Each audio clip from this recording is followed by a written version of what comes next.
that these cars are always different.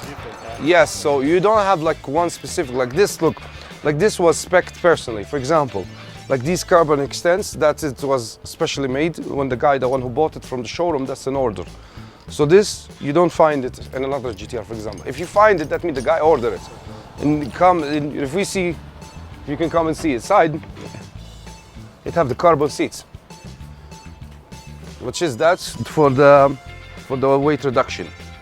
Weight reduction, so the car becomes light and faster. And that was the method of the Porsche. Boxer engine, carbon fiber, weight reduction, BKT, gearbox, one of the best in the world. If you go inside of this car and he takes you for a ride, you will be like shivering. I'm not joking, seriously. Like my personal car is a GTR and I get scared from this car. This is really, really, really fast because it's a mid-engine car. And if you see, by the way, just remember, there's no back seats, you have the cage. And that is very rare now. By the way, it's a 4.0. You see, I told you 3.8. There's the 3.8 and there's the 4.0. This is the 4.0. You don't have seats in the back, again, for the weight reduction. And it's a mid-engine, the engine in the back. Naturally aspirated, no turbos. Blasting car, amazing, amazing, amazing. I like it. Like it's the perfect supercar you will buy around this budget. You know, this is if you want to go speed, this is your car. If you want to go luxury, this is your car. Of course, this won't go speed, but this is like you can drive it from Monday to Friday to work home. And then from Friday to Sunday, you can go to the track. Easy, like with this car. Opposite this one, it's the opposite. You can drive it in the weekends, and you don't want to drive it in the weekdays. So this is, you cannot drive it as daily. And this one you can drive it as daily. Again, but the carbon seats. Also the price, MSRP, you know, the price range and a lot of things like that. We caught up with this beauty, often described as a lightweight recreational and utility vehicle, the Mahari. Lisa Christopherson will probably tell you she has time for a good rally and definitely great cars. Habari. I am Lisa Christopherson and I am a rally driver. I was the founder of the all-female safari rally, the Lioness Rally. We had our inaugural rally last year in March 2022 at the Kasarani. And I've been driving in several rallies and autocrosses and 4x4 challenges as well. And it's all about women empowering women, because I believe metaphorically that when a woman drives, she's steering her life in the direction that she wants to go. And that's very important. And today we see so many more female drivers, navigators on the Kenya rally scene. So I've been invited to drive in the One Life Rally, and I'm going to be driving this little Mahari. It's the first time ever the Mahari in the world has driven in a rally, and yet alone be driving in a national park. So we're driving in the parks throughout Kenya, and I'm really very excited. And I believe that this car, even though there's no doors or windows, is going to get me from Nairobi all the way through the bush and ending up in Malindi, the Kenya Riviera as we call it.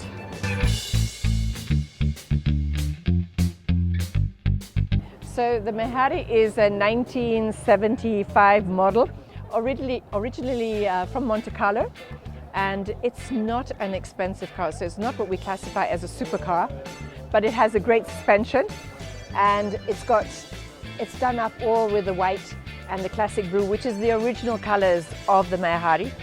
And we've got the spare tire here, and it's super comfortable. I mean, like I said, the best thing about it is actually the suspension. So where the Ferraris and the Porsches have to go very slowly over the speed bumps, I can fly. So it's all manual, and you can see here, this is the gear shift here.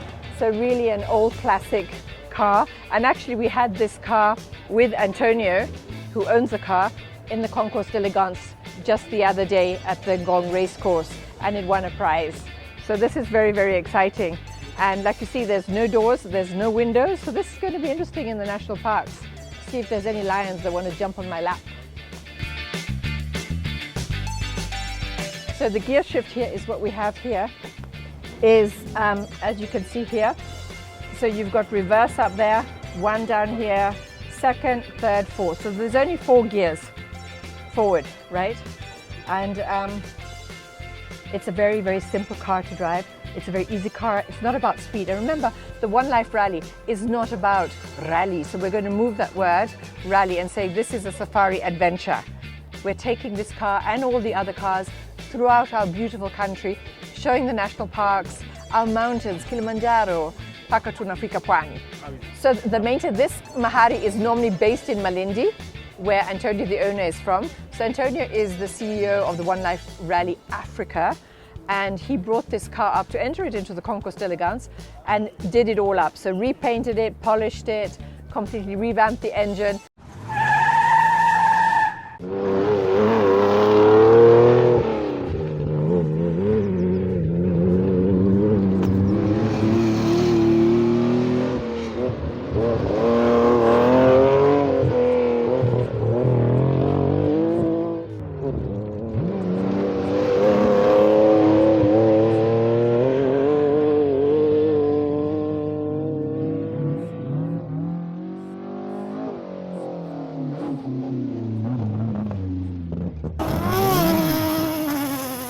Welcome to the East Africa Classic Safari Rally, where the spirit of adventure meets the thrill of the open road.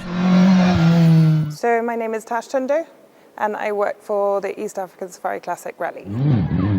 The East Africa Classic Safari Rally, where time stands still, but the passion for rallying races on.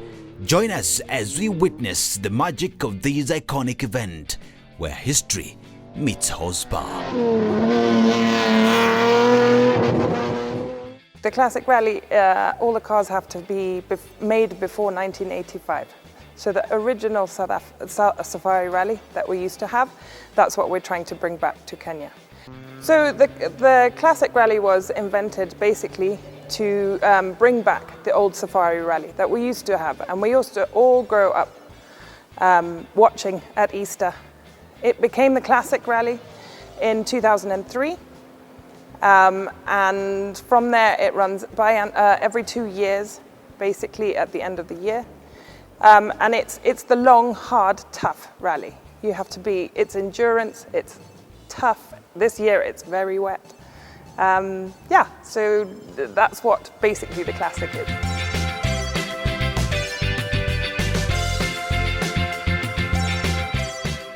The last one we had Ken Block here, which was a privilege. But I think, all in all, it's just such a fun, tough event. You know, we've got 1,000 people traveling over, this time 11 counties in Kenya. And there's such camaraderie, and it's like the old rally used to be.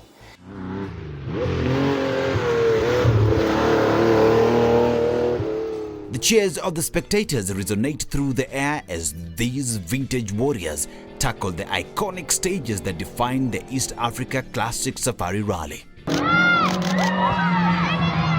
Dust trails behind as these classics roar through the untamed landscapes, proving that the spirit of the Safari Rally lives on.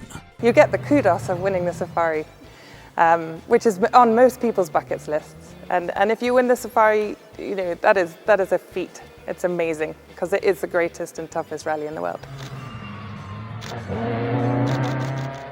So I think it is the camaraderie, but we are racing. Remember that, you know, that we do 3 stages a day of competitive. So they are racing and they are servicing on the side of the road like they used to.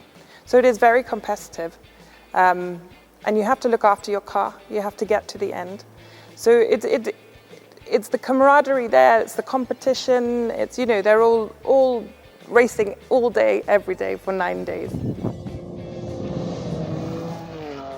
This is not just a race, it's a journey through the hearts of East Africa, a celebration of endurance and precision.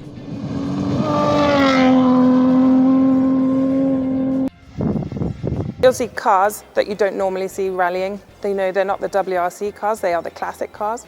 You know, the Porsches, the Opels, there's so many different cars coming, the Escorts. There's 64 entries, so you'll get a good day out. The spectator, you know, the spectator park will be like a rally village.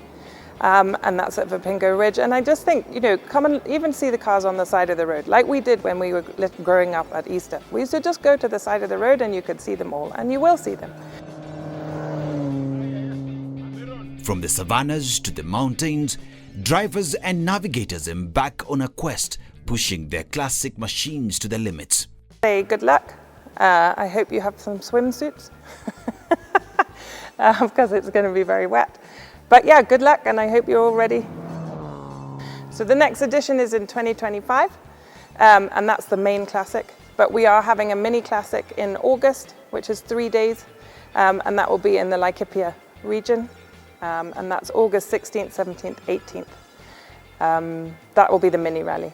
And then in 2025 will be our main. We are also running a championship with KMSF this year, which will run monthly with the national rallies, but with classic car category and standard production category. It means that if you have an old car and you have a roll cage in it and it's standard production, you'll be able to enter the rallies. At the end of it, there'll be a huge prize from the EASCR. But that's exciting because our championship will last for 2 years.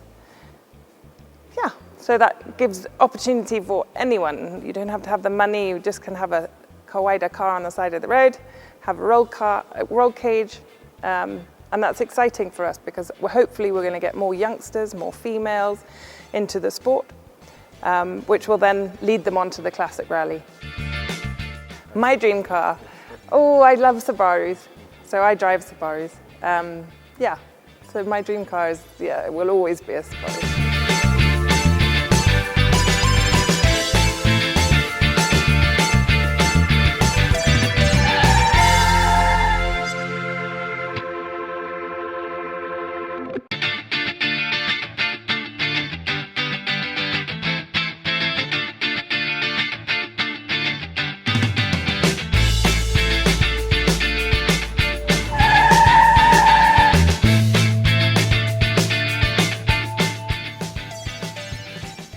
It's said man should rise above the earth to the top of the atmosphere and beyond, for only thus will he fully understand the world in which he lives.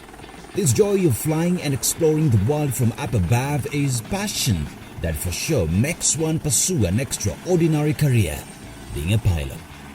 We meet Quentin Amendi Ondago, a trained pilot and aviation manager at the University of Leeds, United Kingdom, and the Royal Melbourne Institute of Technology, RMIT, Australia. After some time of flying and exploring the world from the skies, he turned down the yoke and picked up the steering wheel. Today, he's a car enthusiast. What gives me joy in this life? Relationships. The friends I have, the family, people I meet, those people give me joy. God is number one. Yeah.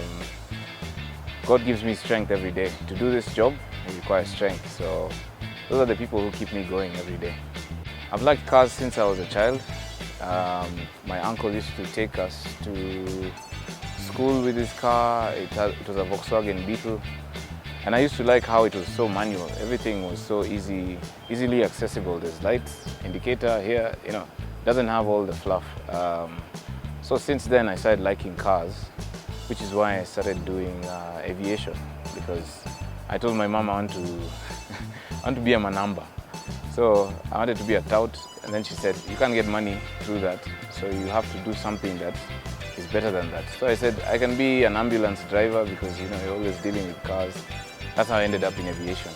So basically started with aviation, went to uni, studied how to fly a plane, but I still gravitated back to cars because it's something innate. I always liked cars since I was a kid, so even right now, same thing.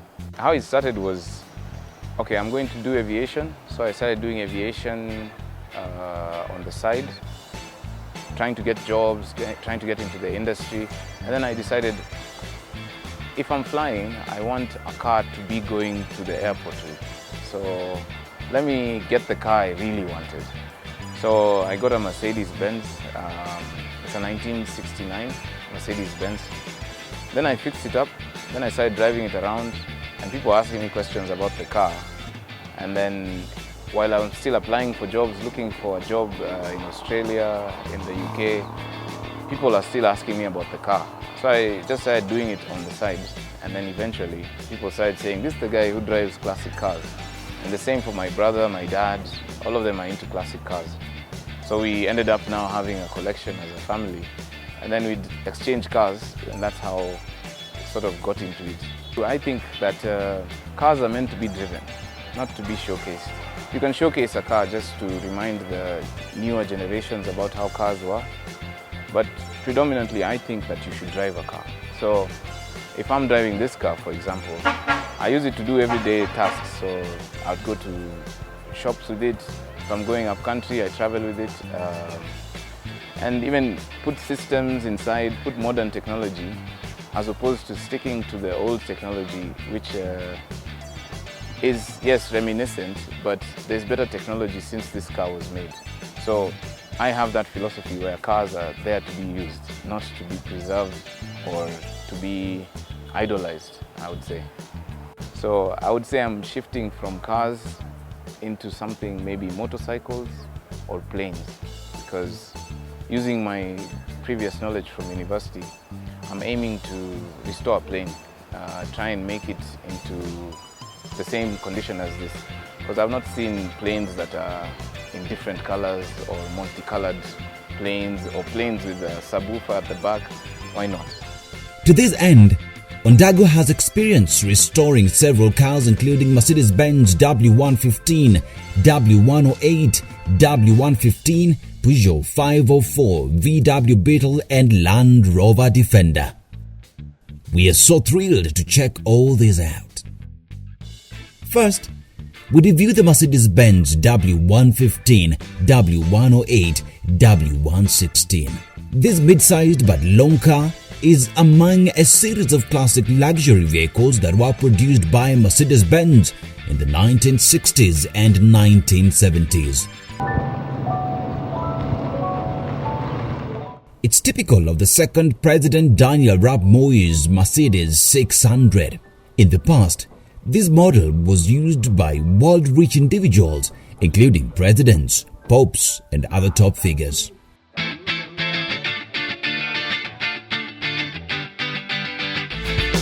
I want to show you one special car that I have that I think everyone must see.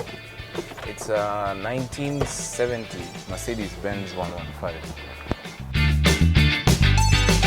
This is a 115 Mercedes, which I got in 2021. It's not originally blue, but it used to be white. The top I painted it silver just for the classic look, and I installed white walls and a couple of other extra things. What I like most about this car is first the seating space. At the back, too much room. We restitched the interior, did it in this color because I think it looks really nice. The space at the back and at the front, as you can see, it still has the original ivory steering wheel. Everything is kept standard except the radio. Change that just for some music and we move. The interior was redone. The color was painted in 2021. It has its original engine. It's a 115 Mercedes 1970.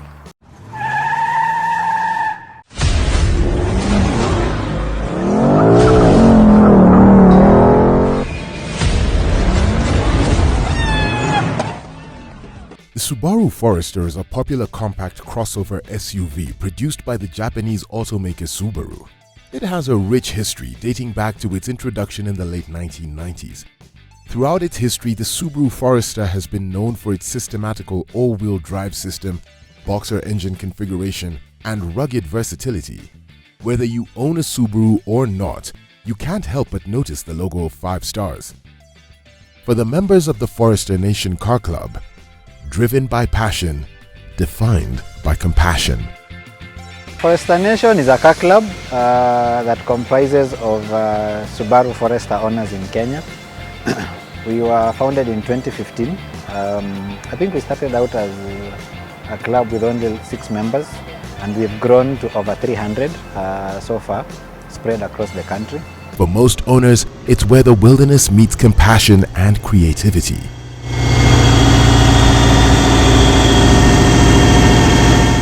The main reason for this is the Subaru I have is mainly for the purpose of a build. We've tried to push the boundaries of what we can be able to do with Subarus. The car culture in Kenya right now is really growing. People are getting more open-minded with the kind of vehicles we have. We are really going back to the older vehicles, and trying to see what it is that we can do, pushing the boundaries of power, pushing the boundaries of design, which is a good thing. So when you got the car, it was silver, changed that color to maroon. Now it's moonstone gray. I settled on this color simply because I love cool colors, So this is moonstone gray. Some of the upgrades beside the paint that you've been able to do is, as you can see, the lightings. The lights are modded. These are projector lights, both for the fog lights and for the headlights. All these are modded. Some of the extras also include the eyelids. We have the eyelids on the lights. We have the deflector. What this helps you is to keep the chips away from the windscreen. We also have an aftermarket bumper. This is not a stock bumper. This is an aftermarket bumper. It comes with cross spots. We also have a front mount intercooler. Maybe that we'll be able to see in, but we have an extra intercooler. The Subarus come with an intercooler in the hood. I opted to move mine for better airing at the front. Besides that, we also have the canards. These are customized. I came up with these, something I'd seen online. I didn't know how it would look, but since we are all about pushing the boundaries, I thought I would come up with something different for the vehicles. So these are canards that we made out of CNC. They're also hydro dipped. Besides that, the hood is also, we created vents for the hood. This helps in cooling down the vehicle. This goes straight into the engine. That's an external wastegate pipe. I preferred to vent it right through the scoop, just for style. You can vent it from anywhere, down, up, but I preferred having it there. I feel it looks cooler right from that point. Yes, the vehicle comes also with a sunroof, but we did not have a sunroof originally.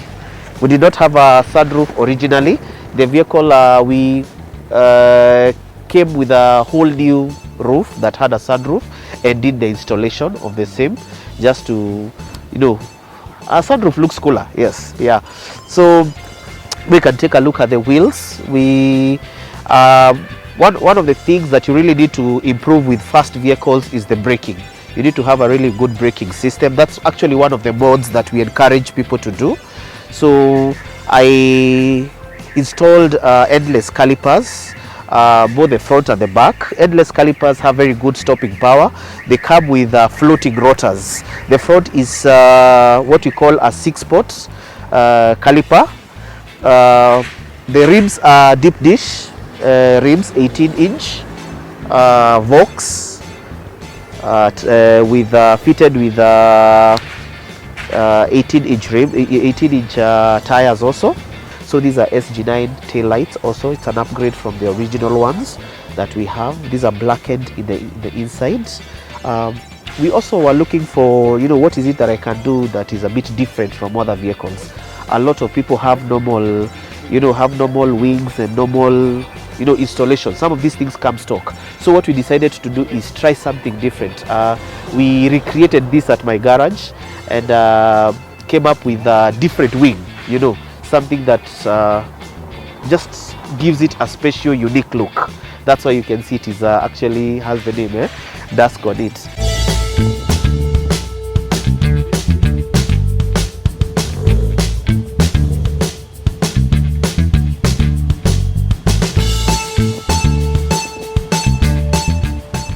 Oh, maybe you can take a look inside.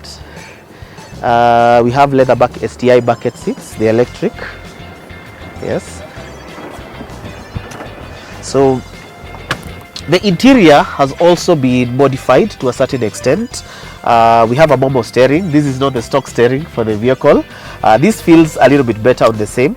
I have two radio systems. One of the radios I use it for gauges, that's the electronic gauges, and this other one definitely for music. We've installed the music. That's the front camera for the vehicle. We also have normal gauges. These are the manual gauges on this side, if you may. These are the manual gauges of the vehicles.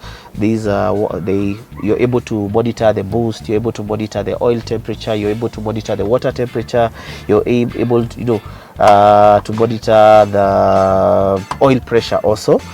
These are a bit different from the digital one. The digital one gives you more parameters that you're able to monitor through the car. This is a meth button. The vehicle comes with methanol injection that gives you some extra boost in the vehicle, which is definitely it's an awesome thing. Yes. Other than that, everything else is stock inside the vehicle. Yes. Yeah, we have redone definitely the dashboard. The interior has been reupholstered. Like I said, these are 23-year-old vehicles, so these are some of the things that you need to be able to look at. Yes. Yes, it's a manual. It's a stick shift. This marries very well with the engine. So it was an auto before actually, so this is a very big conversion.